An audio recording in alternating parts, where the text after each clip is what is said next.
নমস্কার বন্ধুরা, আজ আবার একটা ভিডিও নিয়ে হাজির আপনাদের সঙ্গে আমি ঋষিকেশ। অতি অবশ্যই দলবদলের খবর, ইস্ট বেঙ্গলের খবর তো থাকবেই। আহ নিঃসন্দেহে আপনাদেরকে তাই বলবো, পুরো ভিডিওটা দেখবেন, লাইক কমেন্ট শেয়ার করবেন, চ্যানেলে নতুন হলে সাবস্ক্রাইব করবেন। অনেকেই দেখছেন সাবস্ক্রাইব করছেন না, অনেকেই আবার দ্রুত সাবস্ক্রাইবও করে নিচ্ছেন। প্রত্যেককে ধন্যবাদ জানাবো, যারা দেখছেন, কমেন্ট করছেন, সাবস্ক্রাইব করছেন। কিন্তু যারা করছেন না, প্লিজ একটু মনে করে সাবস্ক্রাইব করে নেবেন। সাবস্ক্রিপশনের জন্য কোনো পয়সা লাগে না। তবে হ্যাঁ, যদি আপনি মেম্বারশিপ নিতে চান তাহলে কিছু সামান্য পয়সা আপনাকে দিতে হবে। মেম্বারশিপ নিলে একটা সুবিধা রয়েছে, যদি আপনি মেম্বারশিপ নেন, আমার সঙ্গে লাইভে থাকতে চান কোনো সময়, তো আপনি নাম্বার শেয়ার করলে আমি আপনাকে লাইভে অ্যাড করাতে পারি। ইতিমধ্যে দু একজন আমার সঙ্গে লাইভে এসেওছে। তো চলুন শুরু করা যাক আজকের এই ভিডিও। দেখুন, আমি গতকাল রাতেই একটা আপডেট আপনাদের দিয়েছিলাম কমিউনিটি সেকশনে। আমি জানি না আপনারা কে দেখেছেন কে দেখেননি।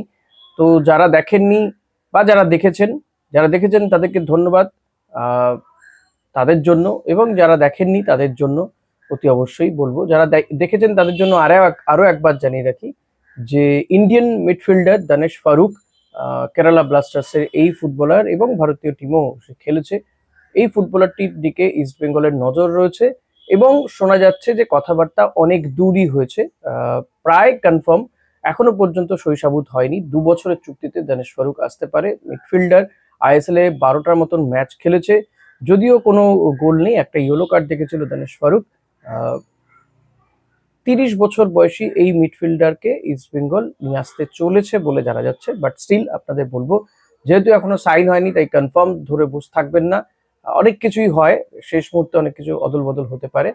তো এখানেও দানেশ ফারুকের দিকে ইস্ট বেঙ্গল নজর রেখেছে, তাকে হয়তো সাইন করানো হতে পারে অতি দ্রুত। 2 বছরের চুক্তিতে ইস্ট বেঙ্গলে আসতে পারে। এই প্লেয়ারটি সম্পর্কে আপনাদের কার কি মত সেটা অবশ্যই জানাবেন। আমার মতটা আমি পরে জানাচ্ছি। এরই পাশাপাশি ইস্ট বেঙ্গল আরো একজন স্ট্রাইকারকে নজরে রেখেছে, টার্গেট করেছে আরো একজন স্ট্রাইকারকে। এই প্লেয়ারটিও কিন্তু পাঞ্জাব এফসির প্লেয়ার, ইফিয়ং। ইফিয়ং এর দিকে নজর রয়েছে। দেখুন, ইফিয়ং যথেষ্ট ভালো মানের ফুটবলার, নাইজেরিয়ান, 26-27 বছর বয়সী এই ফুটবলারটি। হাইটটাও বেশ চমৎকার এবং ওর মধ্যে না একটা অ্যাগ্রেশন রয়েছে, যেটা দেখে কিন্তু ডিফেন্সের প্লেয়াররা ভয় পেতে বাধ্য। পায়ে কাজও আছে। ওসুজি, ইফিয়ং এরা কিন্তু পাঞ্জাব এফসির হয়ে যখন খেলছিল তখন এই জুটি কিন্তু বিপক্ষ বক্সে যথেষ্ট প্রভাবিত করছিল এবং বক্সে থাকা ডিফেন্ডারদের কিন্তু নাভিশ্বাস তুলে দিচ্ছিল, এটা ঠিক। তো এবং আইএসএল এর এই যে আইএসএল খেলা হলো, শর্ট ফর্মে যে আইএসএল হলো, সেই আইএসএল এর কিন্তু হায়ার স্কোরারের কাছাকাছি ছিল। 7টা গোল করেছে সে, যথেষ্ট ভালো। মানে সুপার কাপও খেলেছিল 2টো না 3টে ম্যাচ, কিন্তু কোনো গোল করতে পারেনি। কিন্তু আইএসএল এ তার প্রভাব রেখেছিল। এফিয়ং বয়সটা কম, 27 বছর বয়সী, এবং তার যে মার্কেট ভ্যালু আমি দেখছিলাম সেটাও খুব বেশি নয়, 2.5 কোটি 3 কোটির মধ্যেই।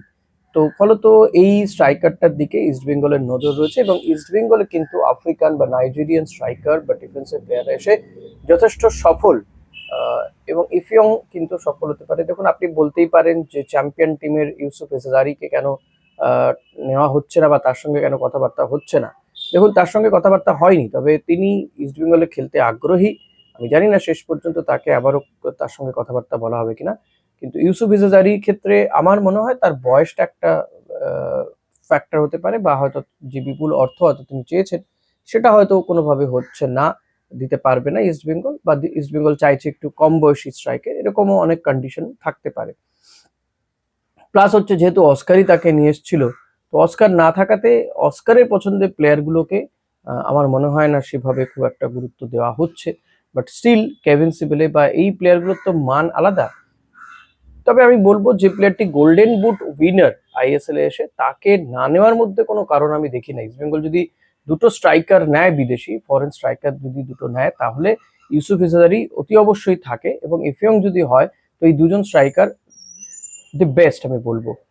সেক্ষেত্রে অ্যান্টনকে তো ছেড়ে দেওয়াই উচিত।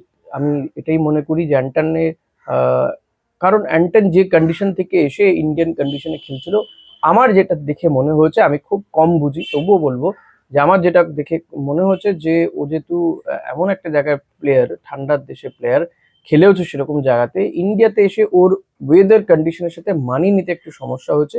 টিমটার সাথেও শেষমেশ খুব একটা যে মানিয়ে নিয়েছে এমনটা নয়, গোটা আইএসএল এ খেলে একটা মাত্র গোল করেছে, যদি অর্ধেক ম্যাচে খুব কম সময়ে খেলার সুযোগ পেয়েছে, কিন্তু সুযোগ ওকে দিয়েছেন অস্কার, অন্তত ডেভিড ফিল্ডের থেকে তো বেশি সুযোগ পেয়েছেন। তো আমার মনে হয়নি যে অ্যান্টন খুব বেশি ইমপ্রেশন সে খুব ভালো রেখেছে, এমনটাও নয়। তো তার জায়গায় যদি ইফিয়ংকে নিয়ে আসা যায় এবং ইউসুফ ইসরারিকে রেখে দেওয়া যায় তাহলে যথেষ্ট ভালো হবে বলে এটা আমি মনে করি। এখন ইফিয়ং এর কথা আপনাদেরকে বললাম, নাইজেরিয়ান ফুটবলার, 26-27 বছর বয়স, প্লাস হচ্ছে ওর হাইটটা চমৎকার এবং ওর যে অ্যাগ্রেশনটা রয়েছে, যেটা কিন্তু বিপক্ষ ডিফেন্ডারদের কিন্তু সমস্যায় ফেলতে পারে এবং চাপে রাখতে পারে। শুধু তার ওই দৌড় বা তার যে বিশালাকার চেহারা, হ্যাঁ, দেখে কিন্তু একটা বেশ খুনি স্ট্রাইকারের মতন ব্যাপার রয়েছে। তো এইটার জন্য আমারও যথেষ্ট ভালো লেগেছে প্লেয়ারটিকে। আমারও মনে হচ্ছে যে প্লেয়ারটিকে যদি ইস্টবেঙ্গল আনতে পারে এটা কিন্তু ভালো সাইন হবে বলেই আমার মনে হয়। এবার আসা যাক দানেশ ফারুকের কথাতে। দানেশ ফারুকের সাইনিংটা নিয়ে আমার যদি সাইন হয় তাহলে বলবো যে আমার একটু রয়েছে, প্রশ্ন রয়েছে। কারণ দানেশ ফারুকের খেলা আমি যতদূর দেখেছি, ইন্ডিয়া টিমেও তাকে কিভাবে সুযোগ দিয়েছিল আমি জানি না। খালেদ জামিল তো অনেক কিছুই হতে পারে। তো 30 বছর বয়স হয়ে গেছে, মিডফিল্ডার, তাকে 2 বছরের সাইনিং এ ইস্টবেঙ্গল নিয়ে আসাটা, এবং যেটা ইন্ডিয়ান ফুটবলার, ইন্ডিয়ান না হলে আমি হয়তো অন্য কিছু ভাবতাম। ইন্ডিয়ান ফুটবলার, মিডফিল্ডের ফুটবলার, তাকে ইস্টবেঙ্গলে নিয়ে আসার কারণটা কি আমি বুঝতে পারছি না। ও যে খুব ইমপ্রেসিভ অ্যাটাক করে বা ডিফেন্স করে, অনেক বেশি ডিফেন্সিভ বলেই আমার মনে হয়। তো তেমন হলে তো জিকসন সিং রয়েছে, সৌভিক চক্রবর্তী রয়েছে, আহ, এবং মোহাম্মদ রশিদ ও ডিফেন্সিভ মিডফিল্ডার। তো আরো একজন ভারতীয় ডিফেন্সিভ মিডফিল্ডারকে নিয়ে এসে কি বড় বাঘ মেরে দেবে ইস্টবেঙ্গল আমি জানি না। তো এই সাইনিংটার নিয়ে আমার যথেষ্ট সন্দেহ রয়েছে। এর থেকে আরো ভালো অনেক কম বয়সী ফুটবলার রয়েছে। হ্যাঁ, দানেশ ফারুককে দেখতে একটু বিদেশি বিদেশি টাইপ, এটা ঠিক, কাশ্মীরি ফুটবলার, গায়ে যথেষ্ট কষও রয়েছে, বাট আমার অতটা ভালো লাগে না প্লেয়ারটাকে। মানে ভালো লাগে না এইটা নিয়ে ওর সাথে আমার কোনো শত্রুতা আছে এমন না, ব্যক্তিগত বিষয় নয়। ভালো লাগে না যে মিন্স হচ্ছে ইস্টবেঙ্গল যে টিমটা ইস্টবেঙ্গলে খেলেছে, আহ, তারপরে একটা চ্যাম্পিয়ন টিমে দানিশ ফারুকের মতন প্লেয়ারকে ইনক্লুড করার মতন কোনো জায়গা আছে বলে আমি মনে করি না। তাহলে কি ইস্টবেঙ্গল মাঝ মাঠের আর কোনো প্লেয়ারকে নেবে না? সাউল ক্রেসপোর জন্য বিকল্প হিসেবে দানি রামিরেজ, সেক্ষেত্রে মিগুয়েলের বিকল্প হিসেবে কোনো বিদেশিকে কি নেবে না? এই প্রশ্নটা আমার মনে জাগছে। কারণ যেভাবে ভারতীয় মিডফিল্ডারদের দিকে তাকিয়েছে ইস্টবেঙ্গল, তাতে আমার কেন জানি না মনে হচ্ছে যে ইস্টবেঙ্গল তাহলে কি একজন বিদেশি মিডফিল্ডার বা একজন দুজন বিদেশি মিডফিল্ডার নিয়েই খেলবে, এবং সেক্ষেত্রে কি ডিফেন্সে স্ট্রাইকারে বা ফরওয়ার্ডে আর কি সেখানে বিদেশি আধিক্য বা নাম্বার বাড়ানোর একটা চান্স বা তেমন কিছু পরিকল্পনা কি করছে ইস্টবেঙ্গল? এটা আমার প্রশ্ন জাগছে। কারণ যদি তাই হয় তাহলে এমনটা হতে পারে যে মাঝমাঠের 2 জন, ডিফেন্সের 2 জন, 4 জন এবং আপফ্রন্টের 2 জন, 6 জন, এই একটা সিমেট্রি বজায় রাখার জন্যই বোধহয় ইস্টবেঙ্গল মাঝমাঠের 2 জনই মিডফিল্ডারকে নেবে এবং ডিফেন্সে আরো একজন বিদেশি ডিফেন্ডার, কেভিন সিভেলের সাথে আরো একজন বিদেশি ডিফেন্ডারের হয়তো খোঁজ চলছে, যেটা হয়তো আমরা এখনো জানতে পারিনি। এবং পাশাপাশি 2 জন স্ট্রাইকার। এরকম যদি হয় তাহলে ইটস ওকে, তাহলে ঠিক আছে। তাহলেও আমি বলবো যে দানেশ ফারুক কেন, তাহলে তো অন্য বিকল্প অনেক রয়েছে, তাদের দিকে আমার মনে হয় নজর রাখা উচিত। যেমন ওই পুটিয়ার কথা আপনাদেরকে বলেছিলাম, তো ওই প্লেয়ারটি যথেষ্ট ভালো, বয়সটাও কম, ওই প্লেয়ারটির দিকে নজরও ইস্ট বেঙ্গলের রয়েছে, কথাবার্তাও চলছে। যদি ও হয় তো আমার মনে হয় বেটার হবে। তো যাই হোক, দেখা যাক শেষমেশ কি হয়, দানেশ ফারুক কি সাইন করায় কিনা। তবে আমি এই সাইনিংটা নিয়ে খুব বেশি আশাবাদী নই। মানে হলে যে সে বিরাট কিছু ইমপ্রেশন রাখবে ইস্ট বেঙ্গল ক্লাবে এসে, আমার সেটা মনে হচ্ছে না। এখন যদি আমি ভুল প্রমাণিত হই তো ভালো হবে। তো দেখা যাক শেষমেশ কি হয়। বিশ্বকাপের খবরে যদি দেখা যায়, বিশ্বকাপে কিন্তু জমে গেছে বিশ্বকাপ এই মুহূর্তে, এবং সিনিয়র ফুটবলাররা, বয়স্ক ফুটবলাররা কিন্তু মাতিয়ে দিচ্ছে তাদের বয়স আর ফুটবল স্কিল, গোল করার খিদে, এটা দেখে কখনো বোঝা যাচ্ছে না যে তারা কেউ কেউ 39-41 বছর বয়স হয়ে গেছে। মেসির পরে রোনাল্ডো, সেও কালকে জোড়া গোল করেছে জর্ডনের বিরুদ্ধে। এই জর্ডনেই খেলতো আমরা জানি। হিজাজি মাহের জর্ডানের জাতীয় টিমেও খেলেছে সে, বিশ্বকাপের স্কোয়াডেও হয়তো সে সুযোগ পেয়ে যেত, কিন্তু চোটের জন্য স্কোয়াডে পায়নি সুযোগ। এবারই প্রথম জর্ডান বিশ্বকাপ খেলছে। তবে হিজাজি মাহের তিনি আবারও ইস্টবেঙ্গলে খেলার ইচ্ছা প্রকাশ করেছেন। এটা একটা বড় ব্যাপার। যদি তাকে ডাকা হয় তিনি চলে আসবেন এবং তিনি আফসোস করছেন যে আইএসএল এর যে চ্যাম্পিয়ন টিম, যে ড্রেসিং রুমের যে ছবি, সেটা দেখে তিনি নাকি আফসোস করছেন যে তিনি যদি সেই সময় থাকতে পারতেন। তো আমি বলবো যে হিজাজি মাহেরও কিন্তু ডিফেন্সে মাহির যথেষ্ট ভালো ঠান্ডা মাথার ফুটবলার। কেভিন সিভিলের সঙ্গে এই প্লেয়ারটিকেও যদি জুড়ে দেওয়া যায় মন্দ হয় না কিন্তু। হ্যাঁ, হিজাজিরও একটু চোট প্রবণ রয়েছে কিন্তু সে চোট থাকাকালীনও খেলেছে ইস্ট বেঙ্গলের হয়ে, তার কিন্তু যথেষ্ট ভালোই পারফরমেন্স। মাঝে মাঝে তার সাথে অস্কারের একটু সমস্যা তৈরি হতো।